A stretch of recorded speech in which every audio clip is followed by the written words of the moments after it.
Welcome, Chamela, to the Savadu wedding. That's my brother there, Chamela, giving you some little bit of dance.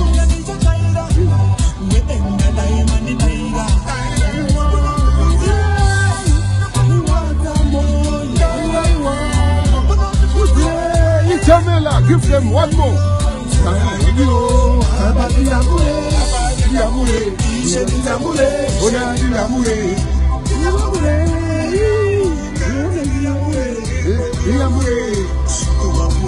It's your time to get into the groove.